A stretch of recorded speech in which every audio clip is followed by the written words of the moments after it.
ہادیہ ای magazine کے زمرہ بہنیں پوچھتی ہیں میں آپ کا استقبال ہے۔ سوال کا جواب مولانا رضی الاسلام ندوی، سیکریٹری جماعت اسلامی ہند دیں گے۔ السلام علیکم ورحمۃ اللہ وبرکاتہ۔ ماہ رمضان المبارک میں ایک عورت روزے سے تھی، اس کو دوپہر میں حیض آ گیا۔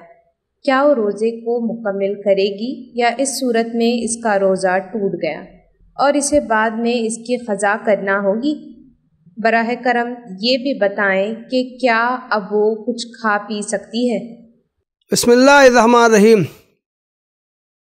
روزہ کی حالت میں طلوع فجر سے غروب آفتاب تک کھانا پینا اور جنسی تعلق قائم کرنا ممنوع ہے۔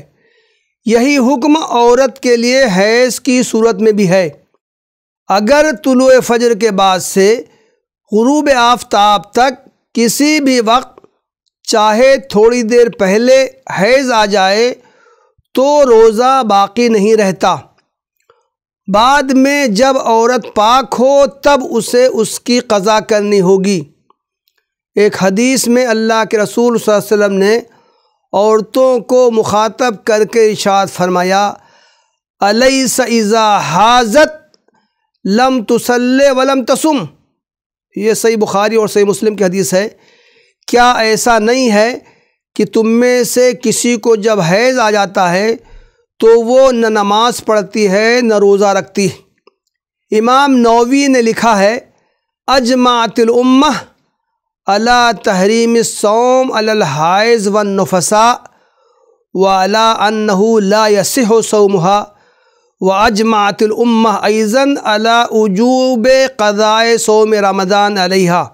یعنی پوری امت کا اس بات پر اجماع ہے کہ حائضہ اور نفسا یعنی وہ عورت جس کے یہاں ولادت ہوئی ہو ان کے لیے روزہ رکھنا جائز نہیں ہے، ان کا روزہ درست نہ ہوگا۔ اسی طرح امت کا اس پر بھی اجماع ہے کہ عورت حیض و نفاس کی وجہ سے رمضان کے جتنے روزے نہ رکھ سکے ان کی قضا اس پر واجب ہے۔ حیض یا نفاس کی وجہ سے عورت کا روزہ رمضان ٹوٹ جائے تو وہ حسب ضرورت کچھ کھا پی سکتی ہے، البتہ بہتر ہے کہ وہ روزے داروں کے سامنے نہ کھائے پیے۔ وآخر دعوانا ان الحمد للہ رب العالمین۔